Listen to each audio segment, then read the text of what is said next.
Mon amie d'enfance a avoué qu'elle fréquentait mon mari depuis 1 an. J'ai souri et j'ai dit, je sais. Elle a pâli. Quand j'ai sorti mon téléphone et que je lui ai montré tous leurs messages.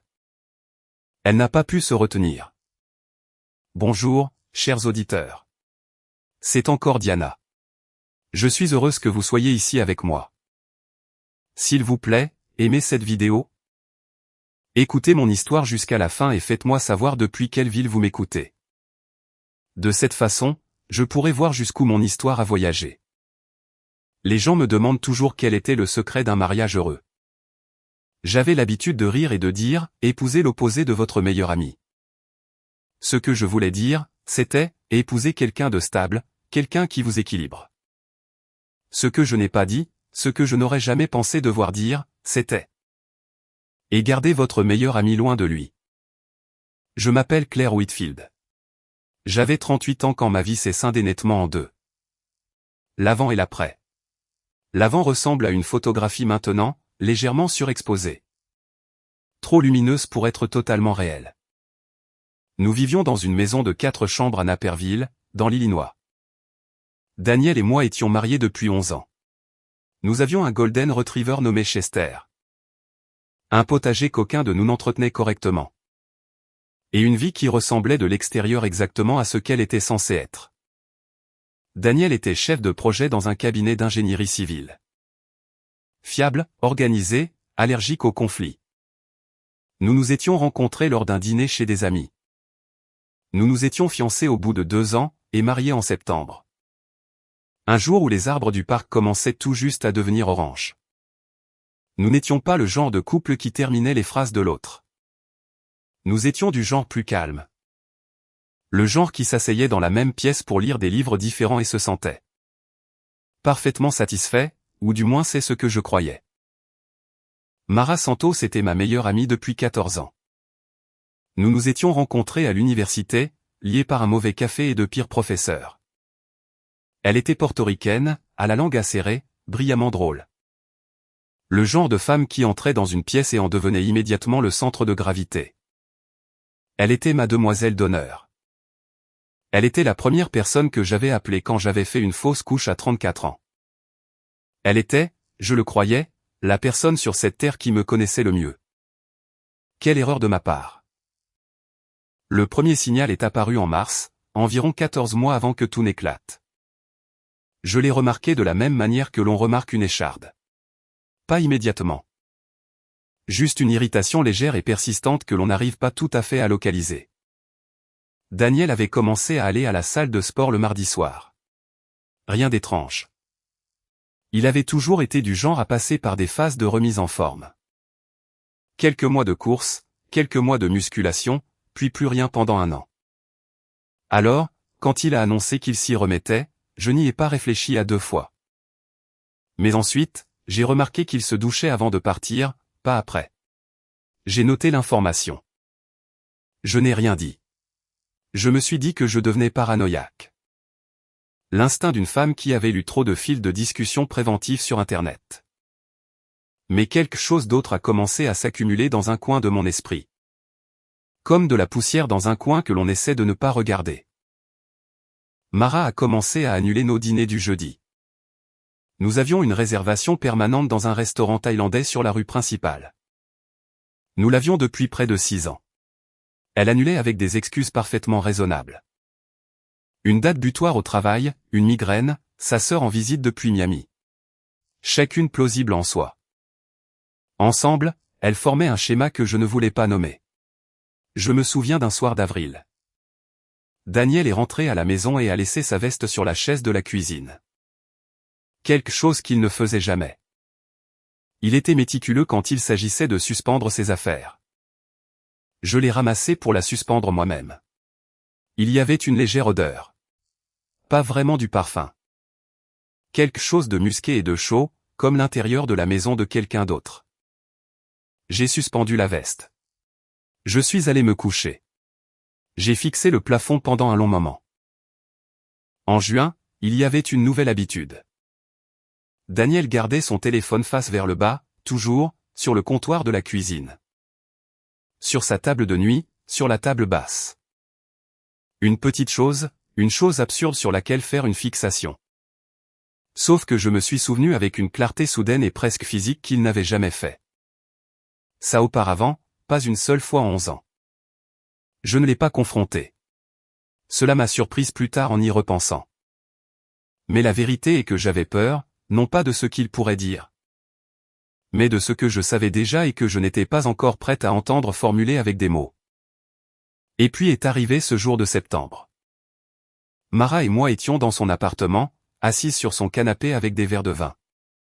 Comme nous l'avions fait 1000 fois auparavant. Elle avait été plus silencieuse que d'habitude, grattant l'étiquette de sa bouteille. Et j'avais supposé qu'elle était juste fatiguée. Puis elle a posé son verre. Elle m'a regardé avec une expression que je ne peux décrire que comme répétée. Comme si elle avait pratiqué ce visage dans un miroir. Claire, a-t-elle dit.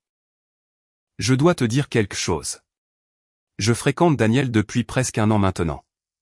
Je suis désolé. Je ne pouvais pas continuer à te mentir. La pièce n'a pas tourné. Mon cœur ne s'est pas brisé. Ce qui s'est passé était beaucoup plus étrange. Tout est devenu très calme, et j'ai senti quelque chose s'installer en moi. Comme une clé tournant dans une serrure qui avait déjà été crochetée. Je l'ai regardé. J'ai souri. Je sais, ai-je dit. La couleur a quitté son visage si vite que c'était presque fascinant. Elle a ouvert la bouche, l'a fermée. Et avant qu'elle ne puisse se recomposer en quelque chose de cohérent, j'ai fouillé dans mon sac. Sorti mon téléphone et tourné l'écran vers elle. Chaque message texte, chaque appel de fin de soirée. Chaque fil de discussion supprimé que j'avais récupéré. 3 mois de documentation organisée par date, sauvegardée dans 3 endroits distincts. Mara a fixé l'écran. Ses mains tremblaient légèrement. Et pour la première fois depuis que je l'avais rencontrée en 14 ans d'amitié. Elle n'avait rien à dire. J'ai conduit de l'appartement de Mara jusqu'à chez moi dans un silence complet. Pas de musique, pas de balado-émission. Pas de voix dans ma tête racontant ce qui venait de se passer. Juste les lumières de l'autoroute glissant sur le pare-brise une par une. Le bourdonnement du moteur et la laisse de Chester posée sur le siège passager parce que j'avais prévu de le promener après le dîner. Daniel était dans le salon quand je suis rentré. Il regardait la télévision ou quelque chose avec des hélicoptères et il a levé les yeux et a souri. Comme il le faisait toujours. Le sourire automatique et réflexe d'un homme qui avait appris que saluer sa femme quand elle rentrait à la maison était simplement ce qu'il fallait faire. J'ai souri en retour. J'ai dit que j'étais fatigué. Je suis monté à l'étage. Je me suis assise sur le bord de la baignoire pendant 40 minutes. Les calculs ont été brutaux quand je me suis enfin autorisé à les faire. 11 ans de mariage, 14 ans d'amitié, un prêt hypothécaire à nos 2 noms. Un compte d'épargne conjoint, son nom sur mon assurance automobile. Mon nom sur son abonnement à la salle de sport, qui, je le comprenais maintenant avec une clarté amère, n'était pas du tout un abonnement à la salle de sport, ou du moins pas entièrement. J'ai repensé à la fausse couche et à la façon dont Mara m'avait tenu la main dans la salle d'attente de l'hôpital pendant que Daniel garait la voiture. Et je me suis demandé, couchait-elle déjà avec lui à ce moment-là? Je ne le savais pas. Je ne le sais toujours pas. J'ai appris que certaines questions feraient mieux de rester sans réponse. Ce que je savais, ce que je comprenais avec une froideur qui me surprenait, c'était que j'avais 2 choix. Le premier était de faire ce que l'on attend d'une femme dévastée, s'effondrer, confronter, pleurer. Supplier pour une explication, accepter des excuses partielles, entamer une thérapie de couple. Et passer les années suivantes à se demander si la réconciliation était réelle. J'avais vu d'autres femmes faire cela. Je comprenais l'impulsion. Le chagrin vous donne envie de vous accrocher à tout ce qui vous semble familier. Le second choix était d'être stratégique. J'ai choisi d'être stratégique. La peur est arrivée plus tard cette nuit-là, après que j'ai pris la décision. Elle est arrivée non pas comme une panique, mais comme une reconnaissance lente et froide de tout ce qui pourrait mal tourner. Daniel n'était pas un homme violent. Mais il avait une aversion pour les conflits de la manière qui bascule parfois sous la pression vers quelque chose d'imprévisible. Mara était plus tranchante. Elle était le genre de personne qui, acculée dans un coin, sortirait en se battant. À eux deux, ils avaient la motivation de rendre ma vie difficile s'ils se sentaient menacés. Je devais être prudente. Je devais être précise. J'ai ouvert mon ordinateur portable à 2:00 du matin et j'ai commencé un document que j'ai intitulé « Idée de rénovation de la maison au cas où Daniel regarderait ». Bien qu'il ne touchât jamais mon ordinateur portable. Une habitude d'intimité qui, je le réalisais maintenant, nous avait servi tous les deux. J'ai noté tout ce que je savais, chaque date, chaque observation. Le schéma de la douche avant la salle de sport, le téléphone face vers le bas, les jeudis annulés. L'odeur sur la veste. Et ensuite les photographies parce que c'est ce que je n'avais pas dit à Mara dans cet appartement. Ce que je ne lui avais pas montré dans son intégralité. 3 mois auparavant. Agissant sur quelque chose que je ne pouvais pas encore nommer comme une certitude. J'avais fait quelque chose dont je ne suis pas fier, mais que je ne regrette pas. J'avais installé une application d'enregistrement de frappe sur l'ordinateur portable familial que nous gardions dans la cuisine. C'était simple. C'était légal sur un appareil partagé dans un domicile conjugal. Comme je l'avais discrètement vérifié, et cela m'avait donné accès au compte Google de Daniel. Où il s'est avéré qu'il communiquait avec Mara via un dossier de brouillon partagé. Une technique, j'ai lu plus tard. Couramment utilisée par les personnes qui ne veulent laisser aucune trace de message envoyé. Ils s'écrivaient dans les brouillons. Ils n'envoyaient jamais les messages. Ils ouvraient simplement le brouillon, le lisaient. Le modifiaient et le laissaient là comme une boîte aux lettres mortes à la vue de tous. J'avais des captures d'écran de tout cela. Mais des captures d'écran seules, je l'ai compris immédiatement, n'étaient pas un plan. C'était une arme sans poignée. Je devais réfléchir à ce que je voulais vraiment, pas à ce que je ressentais. Ce que je voulais. Ce que je voulais, c'était ceci. Quitter ce mariage avec toutes les protections légales auxquelles j'avais droit. Ne pas être la femme qui divorce discrètement et divise tout par la moitié pendant que son mari est. Sa meilleure amie s'installe dans la vie que j'avais aidé à construire. Pour protéger mon avenir financier. Et cela m'a pris plus de temps à admettre. M'assurer que tous les deux comprennent avec une clarté totale et publique ce qu'ils avaient fait. Pas de la vengeance, de la responsabilisation. Il y a une différence, et je devais rester du bon côté de celle-ci. La première étape était un avocat, pas un médiateur, pas un thérapeute. Un avocat spécialisé en divorce dans les cas contestés et la protection des biens matrimoniaux. Je l'ai trouvé par l'intermédiaire d'une collègue de travail. J'étais rédactrice en chef pour un magazine régional d'architecture et l'une de nos rédactrices avait traversé un divorce féroce 2 ans auparavant et en était ressortie intacte. Je lui ai envoyé un courriel le lendemain matin depuis mon compte professionnel. Le nom de son avocate était Patricia Hay. J'ai pris rendez-vous pour le jeudi suivant. Le créneau qui avait été pendant 6 ans mon dîner avec Mara. Cela semblait approprié. Je n'ai rien dit à personne. Je suis allé travailler. Je suis rentré à la maison. J'ai promené Chester. J'ai préparé le dîner. Daniel a versé du vin et a posé des questions sur ma journée. Et je lui ai parlé d'une date butoir et d'un annonceur difficile. Et il a hoché la tête à la manière d'un homme qui écoutait juste assez pour sembler présent. Je l'ai observé attentivement cette semaine-là. Il n'a rien laissé paraître. Moi non plus. Mais quelque chose avait changé. J'avais arrêté d'attendre que cela m'arrive. J'avais décidé d'être celle qui façonnerait ce qui allait suivre. Le plan commençait tout juste à prendre forme. Et pour la première fois depuis des mois, j'ai fait une nuit complète.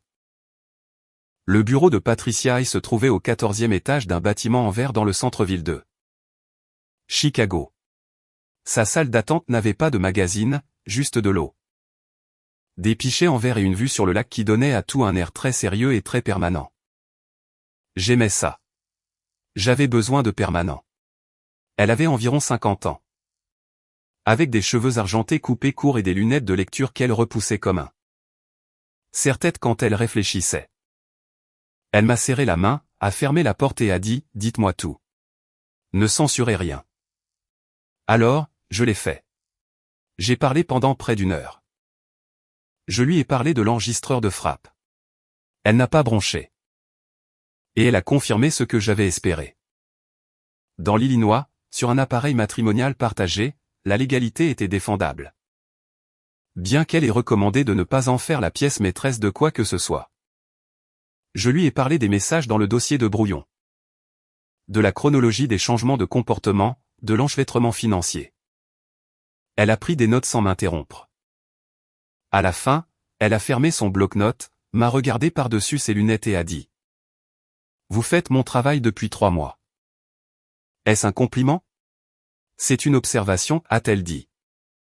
Ce que vous avez est utile. Ce dont vous avez besoin, c'est plus, spécifiquement. Quelque chose d'indépendant de l'accès numérique, quelque chose qu'un tiers peut vérifier. Elle m'a dirigé vers un cabinet d'enquêteurs en qui elle avait confiance. Elle a fait attention au mot confiance. Elle l'a dit de la façon dont vous dites le mot quand vous le pensez comme une distinction. Professionnelle, pas personnelle. J'ai engagé l'enquêteur, un homme nommé Ray Costas. Le lundi suivant, il était d'apparence banale, comme le sont souvent les enquêteurs. De taille moyenne, de teint moyen. Le genre de visage qui glisse hors de la mémoire au moment où vous arrêtez de le regarder. Il a demandé une provision, une liste des lieux connus et l'emploi du temps de Daniel. J'ai fourni les 3. Pendant 3 semaines, j'ai continué ma vie. Puis quelque chose a changé. Cela a commencé avec Mara. Elle était devenue silencieuse après notre rencontre dans son appartement. Pas de texte, pas d'appel. Mais la 3e semaine d'octobre, elle m'a envoyé un message qui disait : « J'espère que tu vas bien. J'ai pensé à toi. Peut-on se parler ? » Je l'ai fixée pendant un long moment. Elle ne m'avait jamais, en 14 ans d'amitié, envoyé un texte qui ressemblait à un scénario. Celui-ci, si. Je n'ai pas répondu immédiatement. Au lieu de cela, j'ai noté la date et l'heure et je l'ai transféré à Patricia. 2 jours plus tard, Daniel est rentré du travail et était inhabituellement attentionné. Il a demandé si je voulais aller dîner au restaurant. Pas au restaurant thaïlandais, il a pris soin de suggérer un nouvel endroit. Il a rempli le bol d'eau de Chester sans qu'on le lui demande. Il a dit pendant que je lisais sur le canapé, je me disais que nous devrions faire un voyage. Peut-être dans le Vermont, avant que la neige ne devienne trop abondante. Le Vermont. Nous n'avions pas pris de vacances ensemble depuis 3 ans. Il avait toujours dit qu'il était trop occupé. J'ai dit que le Vermont semblait charmant. J'ai regardé ses épaules se détendre. Je me suis senti malade. Il savait quelque chose. Pas l'image complète. Encore une fois, ni Patricia, ni Ray, mais ils avaient ressenti un changement dans l'atmosphère. La façon dont les animaux sentent la météo avant qu'elle n'arrive. Le message de Mara et la chaleur soudaine de Daniel n'étaient pas des coïncidences. C'était de la coordination. Le dossier de brouillon était toujours utilisé. J'ai vérifié attentivement une fois, et je n'ai pas lu le contenu complet. Juste assez pour confirmer qu'il communiquait avec une nouvelle urgence. J'ai dit à Ray d'agir plus vite. Il m'a appelé un mercredi après-midi à 3:47 de l'après-midi. J'étais à mon bureau au travail, porte fermée. Et je me souviens avoir regardé la couverture encadrée de notre numéro d'hiver sur mon mur pendant qu'il parlait.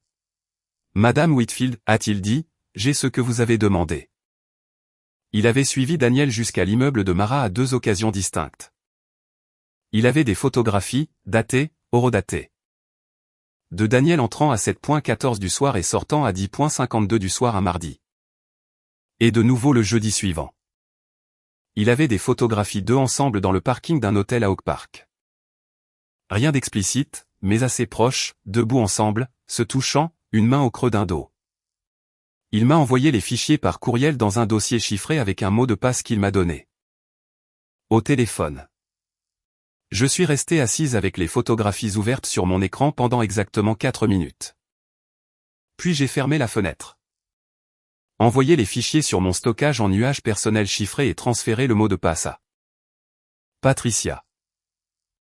J'ai marché jusqu'à la cuisine du bureau. Je me suis versé une tasse de café. Une collègue a demandé si je voulais déjeuner et j'ai dit oui. Et nous avons parlé d'un projet de refonte pendant 25 minutes et j'ai mangé un sandwich à la dinde. Et j'étais totalement calme. Parce que maintenant j'avais des preuves qui ne provenaient pas de mes propres mains. Un enquêteur tiers, des photographies horodatées. Une avocate qui avait déjà commencé la paperasse pour une requête citant la faute conjugale. Pertinente dans l'Illinois pour plaider en faveur d'une répartition inéquitable des biens. Ce n'était plus un soupçon. Ce n'était plus une épouse lisant entre les lignes. C'était un dossier. Le point de non-retour avait été franchi. Pas de façon dramatique. Pas de porte claquée, pas de cris dans la cuisine. Juste un mercredi après-midi, une tasse de café. Et la connaissance silencieuse et absolue que ce qui allait suivre ne pourrait pas être défait. J'étais prête pour cela. Patricia a déposé la demande de divorce un lundi matin de début novembre. Elle l'a fait sans fanfare. Pas d'appel téléphonique dramatique, juste un bref courriel à 8h43 du matin qui disait « Déposé. Il sera signifié dans les 48 heures. Soyez prête. » J'ai lu le courriel dans ma voiture dans le parking de mon travail. Je suis restée assise là pendant 10 minutes. Chester aurait besoin d'être promené quand je rentrerais. J'avais une réunion éditoriale à 10h00 du matin. La vie continuait dans tout son élan ordinaire et indifférent. Et quelque part à travers la ville. Un huissier de justice était désigné pour livrer un document qui mettrait fin à mon mariage. Officiellement, sur papier, aux yeux de l'État de l'Illinois. Je suis allé à ma réunion. J'ai dit des choses sur les polices de caractère et la mise en page. J'ai bu du mauvais café de bureau. Daniel a été assigné sur son lieu de travail le mardi après-midi à 1h15 de l'après-midi. Je connais l'heure parce qu'elle a confirmé. Je déjeunais seul à mon bureau quand c'est arrivé. Mangeant un reste de soupe et lisant un manuscrit. Et j'ai pensé, en ce moment, il le lit. J'ai essayé de ressentir quelque chose de sismique. Ce que j'ai ressenti à la place était une sorte d'achèvement. Comme fermer un livre que l'on lisait depuis trop longtemps. Son appel est arrivé à 4h30 de l'après-midi. J'ai laissé sonner. Son message vocal durait 2 minutes. Il avait l'air contrôlé au début, sec, professionnel. La voix qu'il utilisait quand il gérait quelque chose de difficile au travail. Puis sa voix s'est brisée, juste un peu, vers la fin. Il a prononcé le mot parler 4 fois. Il a dit qu'il pouvait expliquer. Il a dit qu'il ne voulait pas que cela passe par des avocats. Je ne l'ai pas rappelé. J'ai envoyé un texto à Patricia et elle a répondu, bien. Continuons comme ça. Mara a appelé 20 minutes après Daniel. J'ai laissé sonner aussi. Elle n'a pas laissé de message vocal. Elle a envoyé un texto à la place. Claire, s'il te plaît, peut-on juste parler? Ça n'a pas besoin d'être laid. J'ai réfléchi à ce mot. Laid. Comme si la laideur était quelque chose que j'avais introduit. Comme si ce qu'ils avaient fait pendant 1 an dans des chambres d'hôtel et des dossiers de brouillon était quelque chose de propre. J'ai transféré le texte à Patricia et j'ai posé mon téléphone face vers le bas. L'escalade s'est produite jeudi soir. J'étais chez moi, assise à la table de la cuisine avec Chester à mes pieds. Quand des phares ont balayé la fenêtre. Une voiture que je ne reconnaissais pas s'est garée devant ma maison. Puis j'ai entendu la sonnette. C'était Mara. Et derrière elle, se tenant légèrement sur la gauche sur la marche de mon Porsche, se trouvait Daniel. J'ai ouvert la porte. Je me suis tenu dans l'encadrement. Nous devons parler, a dit Daniel. Sa mâchoire était crispée. Frais d'avocat et requête. Ce n'est pas toi. Claire. Ce n'est pas comme ça que nous faisons les choses. Laisse-nous entrer, a dit Mara, adoucissant sa voix d'une manière que je reconnaissais. Elle l'utilisait quand elle voulait quelque chose. Nous voulons juste parler, comme des adultes. Je les ai regardés tous les deux, mon mari et ma meilleure amie. Debout sur mon Porsche dans le froid de novembre, étant venus ensemble pour négocier avec moi. Et j'ai ressenti quelque chose que je n'avais pas anticipé, pas de la rage, pas du chagrin. Une sorte de fatigue profonde face à toute cette représentation. Je n'ai rien à dire à aucun de vous deux que mon avocate n'ait pas déjà mis par écrit, ai-je dit. Daniel s'est avancé. Claire. Sa voix a baissé, s'est durcie. Ne rends pas ça difficile.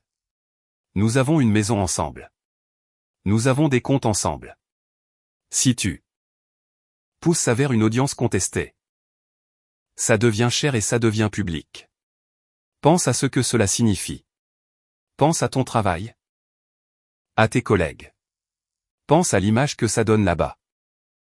Ce n'était pas une demande, c'était une menace. Tu me menaces, ai-je demandé. Ma voix était très stable. Je suis pratique, a-t-il dit. Tu es libre de demander à ton avocat d'appeler la mienne, ai-je dit. Bonne nuit. J'ai fermé la porte.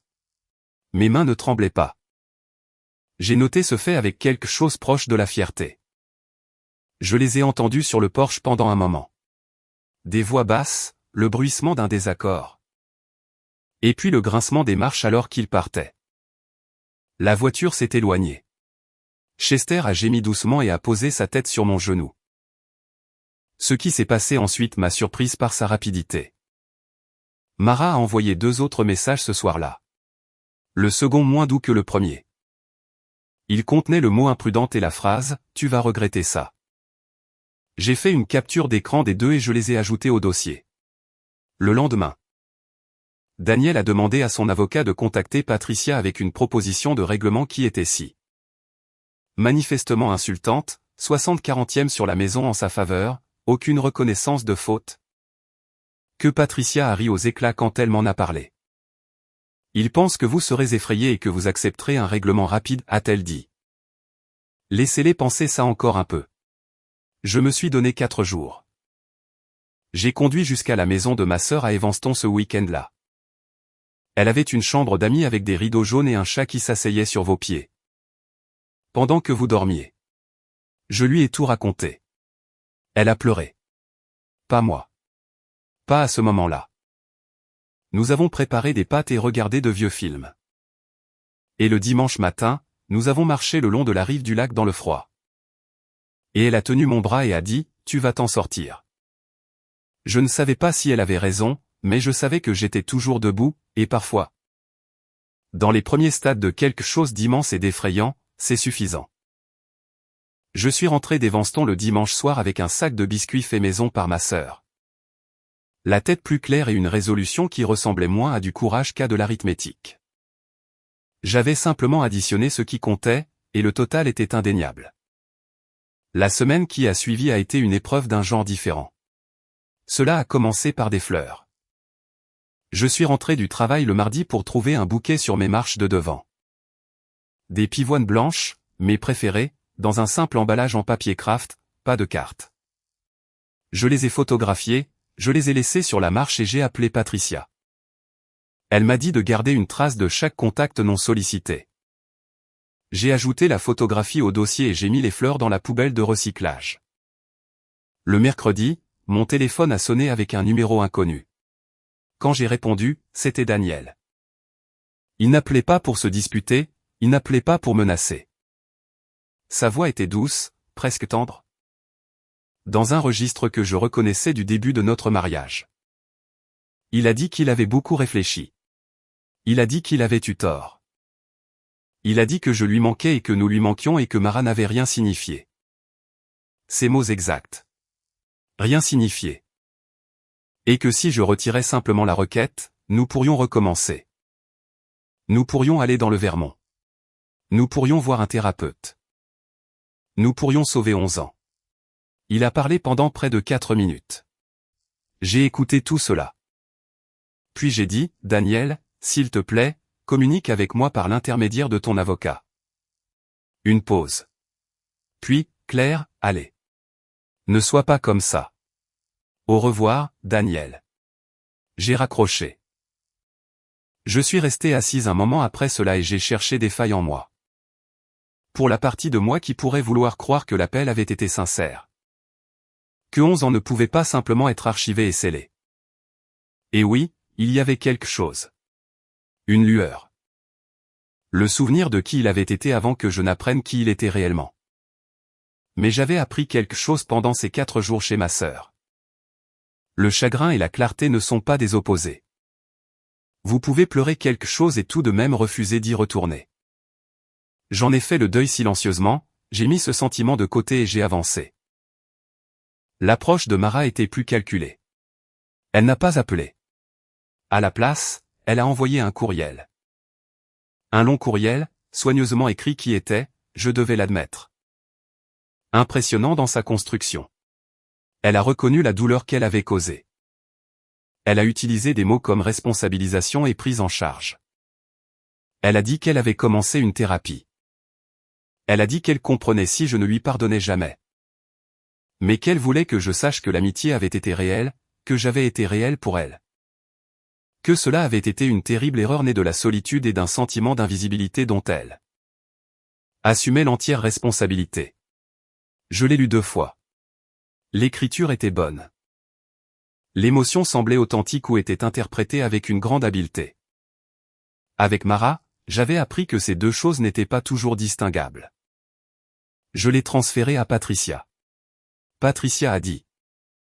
Il constitue une trace écrite de caractère raisonnable au cas où cela irait en médiation. Ne répondez pas. Je n'ai pas répondu. Ce que j'ai fait à la place, c'est construire ma propre structure de soutien délibérément. Soigneusement, sans drame. J'ai tout raconté à ma sœur, comme je l'ai dit. J'en ai également parlé à une amie proche du travail, une femme nommée Diane, qui avait la rare qualité de savoir quand parler et quand simplement s'asseoir. Elle est venue un jeudi soir avec une bouteille de bon vin et de mauvais plats à emporter. Et nous nous sommes assises à la table de ma cuisine et j'ai parlé pendant 2 heures et elle a écouté, et à la fin, elle a dit, « De quoi as-tu besoin de ma part ?» Pas, « Qu'est-ce que tu vas faire ?» Pas, « Je n'arrive pas à le croire. » Juste, « De quoi as-tu besoin ?» Je lui ai dit que j'avais besoin de quelqu'un qui pourrait témoigner de ma moralité si on en arrivait là. Quelqu'un qui avait observé mon mariage, qui avait vu Daniel et Mara ensemble socialement. Qui pourrait parler de la dynamique de l'extérieur. Elle a accepté sans hésitation.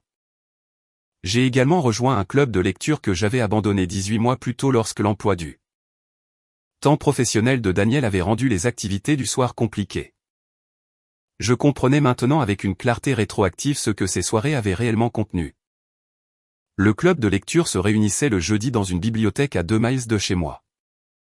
Les femmes là-bas ne posaient aucune question difficile. N'offraient aucune opinion non sollicitée et lisaient des livres intéressants. La normalité était réparatrice d'une manière qui m'a surprise. Je ne me cachais pas. Je n'attendais pas. Je reconstruisais l'architecture de ma vie quotidienne autour de la personne que j'avais l'intention de devenir. Pas la personne que cette situation avait essayé de faire de moi. Patricia a appelé à la fin de cette semaine-là avec une mise à jour. L'avocat de Daniel avait fait une 2e offre de règlement, légèrement plus raisonnable. Mais toujours bien loin d'être équitable. Elle a recommandé que nous refusions. Ils vont continuer à bouger, a-t-elle dit. Ils ne sont pas prêts à aller au tribunal. Comment le savez-vous, ai-je demandé. Parce que s'ils étaient prêts, a-t-elle dit, ils auraient arrêté d'essayer de vous contacter. Elle avait raison. Et le fait qu'elle ait eu raison. Le fait que ma résolution fonctionnait comme un levier m'a donné quelque chose que je n'avais pas ressenti depuis avant mars, avant l'emploi du temps de la salle de sport. Le téléphone face vers le bas et la légère odeur sur une veste. Cela m'a donné le sentiment que le sol sous mes pieds était solide. C'était un samedi de fin novembre quand ils sont revenus. J'étais dans ma cuisine en train de préparer du café, toujours dans mes vêtements de week-end. Chester tournant autour de mes pieds de sa façon matinale et pleine d'espoir. Quand on a sonné à la porte à 9h45 du matin. 1 heure calculée, je pense, pour son aspect ordinaire et désarmant. Qui sonne à une porte pour intimider quelqu'un à 9h45 un samedi matin? Mara se tenait sur le porche tenant un sac en papier qui sentait la boulangerie. Elle était habillée avec soin, pas trop habillée. Mais délibérément apprêtée de la manière dont elle l'était toujours quand elle voulait signaler la sincérité. Derrière elle, Daniel se tenait avec les mains dans les poches de son manteau. Il avait l'air fatigué d'une manière qui était probablement authentique. Nous étions dans le quartier, a dit Mara.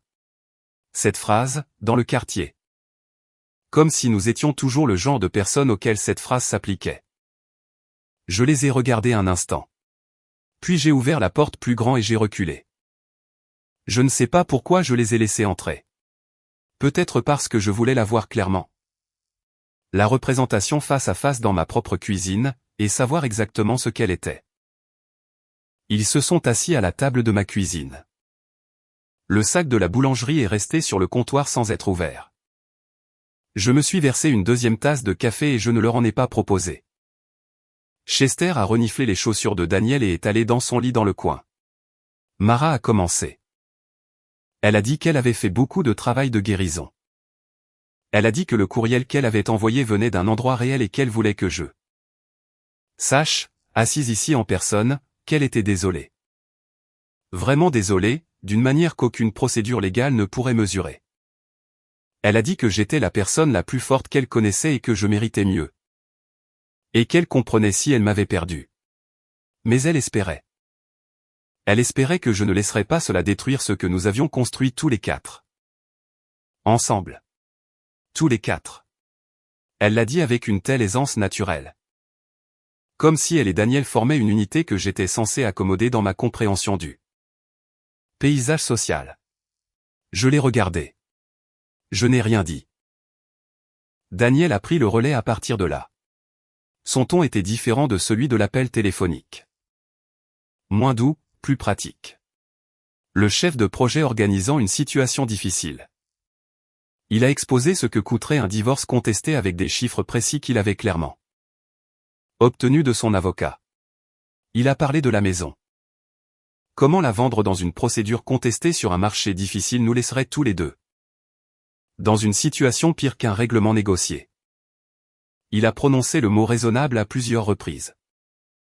Et puis Mara, sur son signal, s'est penchée en avant et a dit, « Claire, nous ne sommes pas tes ennemis. Nous avons fait une terrible erreur. Mais tu peux choisir quel genre de femme tu veux être en sortant de ça.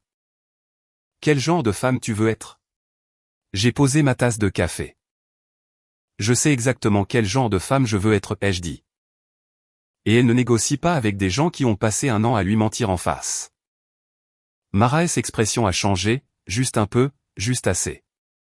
La chaleur a diminué. Je pouvais voir en dessous l'architecture de la frustration. Daniel a essayé un autre angle. Il a mentionné qu'une amie commune, quelqu'un de notre cercle social, Sacha, avait posé des questions.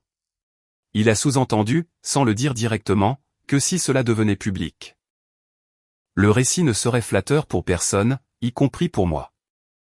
Un divorce amer, a-t-il suggéré, donnait une mauvaise image des deux parties.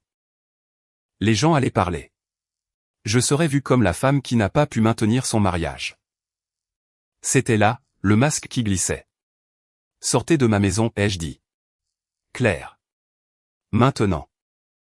Mara s'est levée la première. Sa bouche était pressée en une ligne fine. Elle a pris le sac de la boulangerie sur le comptoir. Elle l'a réellement pris comme pour récupérer quelque chose, et a dit très doucement. Tu vas regretter jusqu'où tu mènes ça. J'en prends bonne note, ai-je dit. J'ai tenu la porte ouverte. Ils sont partis.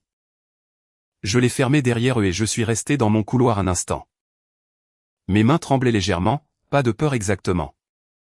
Mais de la force contrôlée de m'être tenu immobile à travers quelque chose qui avait voulu me défaire. Les derniers mots de Mara ont résonné, et je ne vais pas prétendre qu'ils ne m'ont pas affecté. Ils l'ont fait.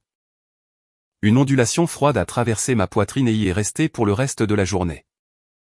Mais ce soir-là, assise avec Chester sur le canapé, j'ai retourné le sentiment avec soin. De la même manière que l'on retourne une pierre pour voir ce qu'il y a en dessous. Et ce que j'ai trouvé était ceci. Ils étaient revenus après la requête, après les menaces, après les offres de règlement. Ils étaient venus chez moi un samedi matin avec des pâtisseries et des mots prudents parce qu'ils avaient peur. Parce que je n'avais pas craqué. Parce que le plan fonctionnait. La peur ne m'a pas affaibli. Elle m'a dit exactement où j'en étais. J'ai envoyé un texto à Patricia. Ils sont venus chez moi ce matin. J'ai un journal de caméra de sécurité horodaté. Je vais envoyer les images. Elle a répondu en quelques minutes. Parfait. C'est un contact en violation de ce dont nous avons discuté dans l'ordonnance provisoire. Cela nous aide. Je suis allé me coucher à 10h00 du soir. J'ai dormi 6 heures d'affilée. Ce qui était 4 de plus que ce que j'avais réussi à faire la plupart des nuits depuis mars. L'audience était prévue pour le 2e jeudi de décembre. Patricia avait poussé pour cela avec une agression silencieuse, déposant des motions qui maintenaient l'avocat de Daniel dans la précipitation et limitaient la fenêtre pour d'autres tactiques dilatoires. L'affaire était claire, a-t-elle dit. Pas simple, mais claire. Nous avions des documents. Nous avions des preuves de tiers. Nous avions un schéma de comportement, une chronologie, et maintenant, grâce à 2 visites inopinées chez moi, un enregistrement de contact non sollicité suite au dépôt. Nous avions également le dossier de brouillon. Patricia avait travaillé discrètement, soigneusement, avec un spécialiste en informatique légale pour authentifier les captures d'écran que j'avais fournies et établir leur intégrité en tant que preuve. La question de l'enregistreur de frappe avait été traitée de manière oblique. Le spécialiste avait récupéré les données des messages brouillons grâce à une méthode distinctée, plus propre qui ne nous obligeait pas du tout à divulguer l'enregistreur de frappe. C'était légal. C'était minutieux, et l'avocat de Daniel ne savait pas que ça arrivait. Je m'étais habillé ce matin-là avec un tailleur bleu foncé que j'avais acheté spécifiquement pour l'occasion. J'ai bu du thé au lieu du café. J'ai conduit moi-même jusqu'au centre-ville et je me suis garé dans le même parking que j'utilisais toujours pour le travail. La salle d'audience était plus petite que je ne l'avais imaginé. Les audiences procédurales de divorce dans l'Illinois ressemblent rarement à la télévision. Il y avait un juge qui portait des lunettes de lecture et parlait avec la cadence vive et peu sentimentale de quelqu'un qui avait entendu des milliers de dissolutions maritales et avait cessé de leur attribuer un drame qu'elle ne nécessitait pas. Il y avait 2 avocats, un greffier, et nous 4, moi, Daniel. Et assise derrière l'avocat de Daniel, non invité, mais présente en tant que témoin matériel en sa faveur, Mara. Quand je suis entré, je l'ai vue me voir. Elle s'est redressée. Je me suis assise. La procédure a été méthodique. Patricia a parcouru les documents avec la confiance calme de quelqu'un qui avait organisé cela avec précision. Dossier financier, évaluation de la propriété, chronologie des événements. Preuves comportementales. Les photographies de l'enquêteur authentifiées, versées au dossier. L'avocat de Daniel a soulevé des objections. Elles ont été rejetées une par une avec l'efficacité tranquille d'un juge qui savait faire la différence entre une manœuvre juridique et de la substance. Puis est venue la preuve du dossier de brouillon. Patricia a présenté les messages récupérés, une sélection soignée, suffisante pour établir à la fois la durée et le caractère délibéré de la tromperie. Les messages s'étendaient sur 14 mois. Il discutait de logistique. Il dit qu'elle travaille tard. Je peux être là vers 8 heures. Il discutait de stratégie. Elle n'a rien dit. Je pense qu'elle se doute de quelque chose, mais elle ne fera rien. Il y avait même un message daté de 4 mois auparavant dans lequel Daniel avait écrit. Elle est trop passive pour combattre cela. Le juge a lu sans expression. J'étais assise avec mes mains à plat sur la table. L'avocat de Daniel a regardé son client. Daniel fixait la surface de la table, sa mâchoire bougeant très légèrement. Mara derrière lui était devenue parfaitement immobile de la façon dont les personnes très contrôlées deviennent immobiles quand elles réalisent que le contrôle ne leur est plus accessible. L'avocat de Daniel a demandé une brève suspension de séance. Accordée. Dans le couloir. Je pouvais voir à travers le panneau de verre qu'ils avaient une conversation vive et à voix basse. Daniel, son avocat, et Mara, qui s'étaient apparemment insérés dans leur session de stratégie malgré le fait de n'avoir aucune qualité pour le faire. Patricia s'est penchée près de moi.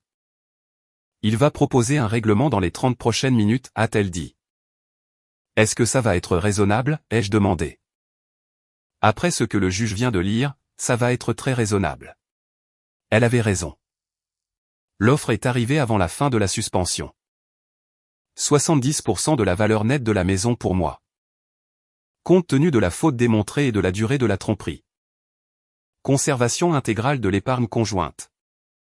Que j'avais discrètement transféré sur un compte protégé 2 mois auparavant sur les conseils de Patricia.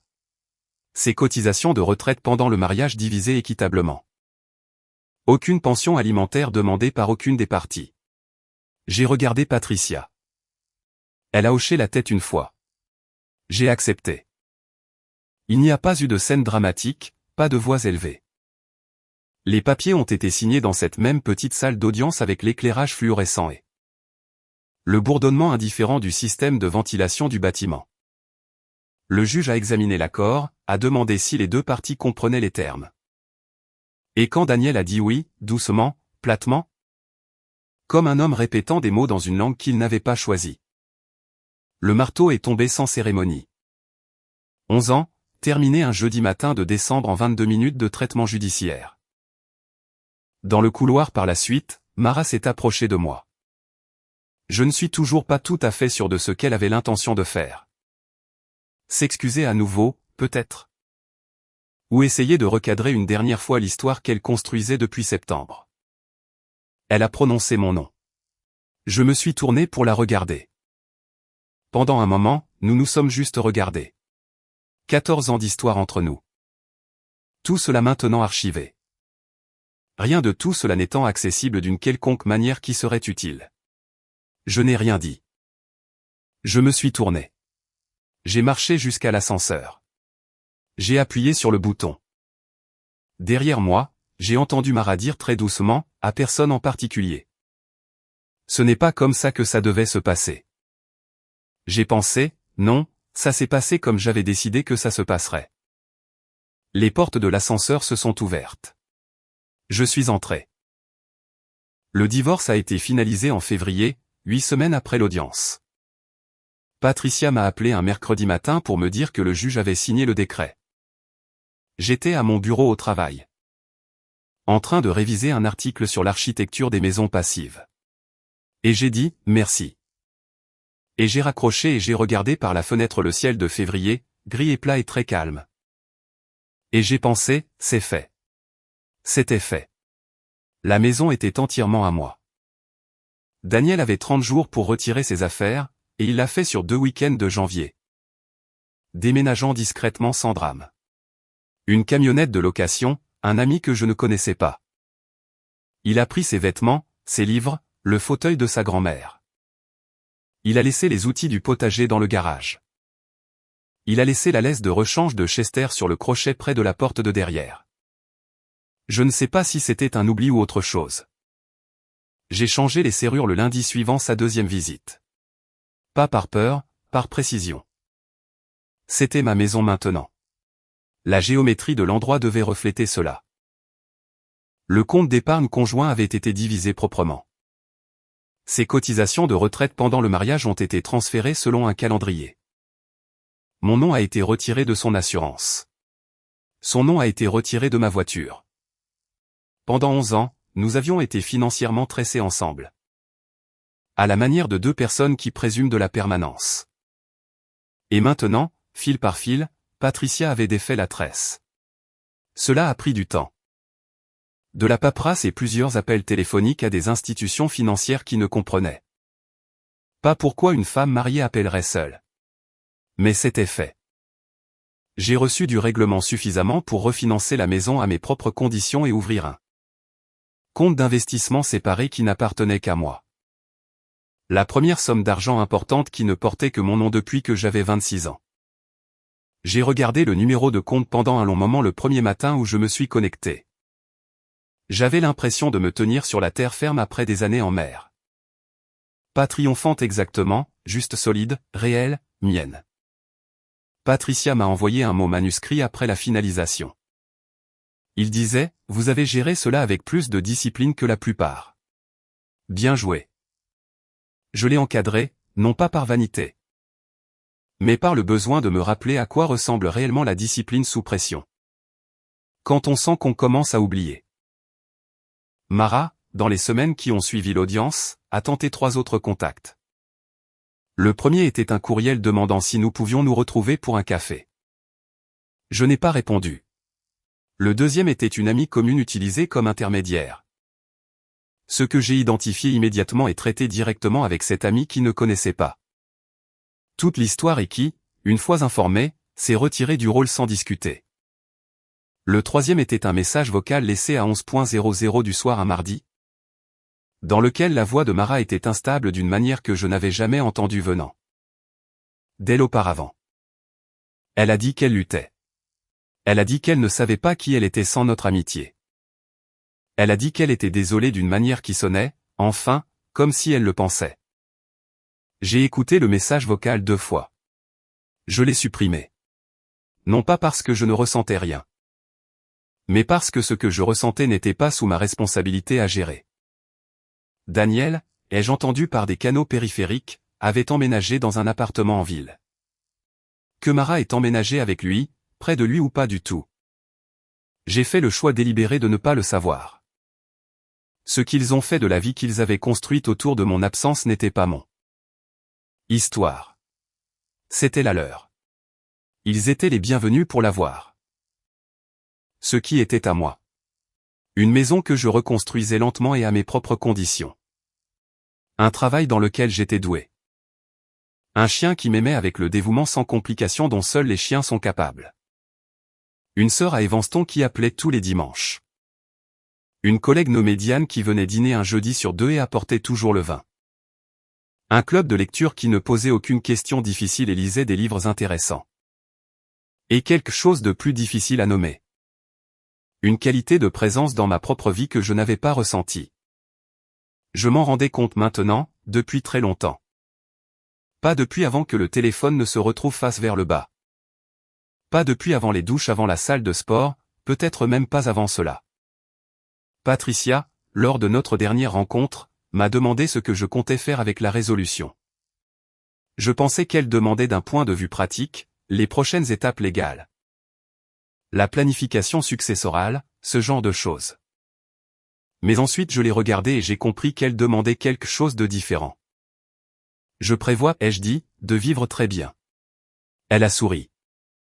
C'était la première fois que je la voyais sourire. Cela lui allait bien.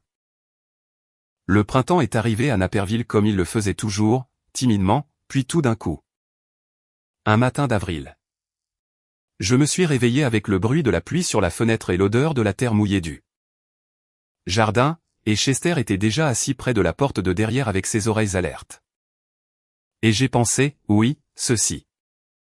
J'avais commencé un potager correctement pour la première fois depuis que nous avions acheté la maison. Pendant les 11 années de notre mariage, le potager avait été une vague intention. Quelque chose que nous avions l'intention de faire. Quelque chose qui restait perpétuellement à moitié planté et un peu désolé. Maintenant, je l'avais organisé par saison. J'avais construit des plates-bandes surélevées avec des planches de cèdre un samedi matin de début mars, et j'avais planté des choses que je savais réellement cuisiner. Des tomates, des herbes, 2 variétés de laitue. Une rangée de choux frisés que je n'étais pas sûr d'aimer, mais que je m'étais engagé à comprendre. De petites choses, mais de petites choses qui, j'avais appris, étaient là où se fabriquait une vraie vie. Le travail s'était développé dans une direction que je n'avais pas anticipée. J'avais proposé en février l'idée d'une chronique de fond. Des récits personnels sur la façon dont les relations des gens avec leur maison changeaient lors de transitions majeures de la vie. Ma rédactrice en chef avait été prudente. Le magazine avait toujours été principalement esthétique, pas confessionnel. Mais elle m'avait donné une chronique pour tester le concept, et la réponse des lecteurs avait été, à sa visible surprise, et à la mienne, écrasante. Les lettres et les courriels sont arrivés dans un volume que nous n'avions pas vu pour un article standard depuis des années. J'en ai écrit 3 autres, puis 4. En avril. La chronique avait une section dédiée et une communauté de lecteurs qui m'envoyaient des photographies de leurs propres espaces avant et après, brisés et reconstruits. Je n'écrivais pas explicitement sur moi-même, mais j'écrivais à partir de moi-même. Et la différence était lisible dans chaque phrase. Et je pense que c'est pour cela que ça a fonctionné. Je me suis inscrite à un cours de céramique le mercredi soir. J'étais mauvaise au début. Mes bols étaient bancals, mes émaux inégaux. Mais il y avait quelque chose de profondément satisfaisant à travailler avec quelque chose de physique et d'impermanent. Quelque chose qui exigeait toute votre attention et ne se souciait pas du tout de vos sentiments ou de votre histoire. Je me suis amélioré lentement, selon mes propres critères. En mai, j'ai dîné avec un homme nommé Steven. Un architecte paysagiste que j'avais rencontré grâce à un projet sur lequel nous avions collaboré. Pour le magazine. Nous avons mangé dans un restaurant italien du centre-ville et avons parlé pendant 3 heures de la composition du sol, du journalisme de fond et de la fonction psychologique spécifique des espaces extérieurs clos. Il m'a raccompagné à ma voiture, m'a serré la main et a dit qu'il aimerait refaire ça. J'ai dit oui avec une clarté qui m'a surprise. Nous avons dîné 2 autres fois avant juin. Chacun un peu moins prudent. Chacun plus confortable que le précédent. Je ne me précipitais pas. Je ne remplaçais pas. Je restais simplement, timidement, prudemment ouverte. Daniel et Mara, j'ai appris ce que j'ai appris non pas parce que je l'ai cherché, mais parce que c'est venu à moi de toute façon à travers les petits courants sociaux inévitables de la géographie partagée. Mara, ai-je entendu, ne s'en était pas bien sortie. La liaison, une fois le divorce connu, et dans leur cercle social cela s'est su rapidement. L'avait positionnée d'une manière qu'elle n'avait pas anticipée. Elle avait calculé, je pense, que le scandale serait absorbé et finalement normalisé. Ce qu'elle n'avait pas calculé, c'était que beaucoup de personnes qui l'avaient appréciaient également la loyauté. Et que ces 2 valeurs maintenues simultanément créaient un problème que le charme seul ne pouvait pas résoudre. Les relations professionnelles qui avaient été chaleureuses sont devenues froides. Un rôle dans un comité d'une organisation culturelle qu'elle avait servi pendant des années a pris fin sans renouvellement. Elle a changé de thérapeute 2 fois.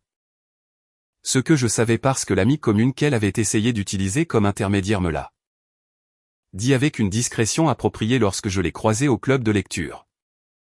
Mara luttait, ai-je déduit, avec la forme de sa vie maintenant que son centre dramatique s'était effondré. Daniel avait emménagé avec elle brièvement, puis avait déménagé. Je ne connaissais pas tous les détails. Et j'avais gardé une distance délibérée pour ne pas les connaître. Mais j'ai entendu par son collègue, qui restait une de mes connaissances, que la relation entre eux n'avait pas survécu à la transition du statut de secret à celui d'officiel. La dynamique qui avait fonctionné sur le risque et le temps volé ne s'était apparemment pas bien traduite dans des contrats de location et des listes de courses partagées. D'une certaine manière, cela ne m'a pas surprise. Je n'ai pas ressenti de plaisir face à leurs difficultés. Ce que j'ai ressenti, ce qui m'a surprise davantage, c'était une sorte de compréhension lointaine et sans complication. La structure qu'ils avaient construite était faite entièrement de soustraction. De choses enlevées à quelqu'un d'autre. Et les structures faites de soustraction supportent rarement leur propre poids. La mienne était faite de matériaux différents. Chester a développé un goût pour s'asseoir dans les nouvelles plates-bandes surélevées du jardin. Pas dans les herbes heureusement. Mais directement dans la rangée de laitue avec l'expression d'un chien qui croit avoir découvert quelque chose d'authentiquement excellent. Je regardais par la fenêtre arrière et je le voyais là, doré et ridicule et totalement satisfait. Et je ressentais quelque chose que je ne peux décrire que comme un bonheur sans complication. Pas le genre géré et traité, le vrai genre. Le genre qui n'a pas besoin de se comparer à quoi que ce soit pour savoir qu'il est réel. Ce que j'ai appris, c'est ceci. La chose la plus puissante qu'une personne trahie puisse faire est de rester calme. De rester intelligente et de laisser la vérité faire le gros du travail. La colère est humaine. La précision est une armure. Connaissez votre valeur avant que quelqu'un d'autre n'essaie de vous attribuer une réduction. Maintenant, je veux vous demander, qu'auriez-vous fait si cette histoire vous était restée en tête? Si vous avez déjà aimé quelqu'un qui s'est avéré être un étranger. J'aimerais connaître vos pensées dans les commentaires. Et si vous ne vous êtes pas encore abonné, j'espère que vous le ferez. Merci de votre écoute. Vraiment.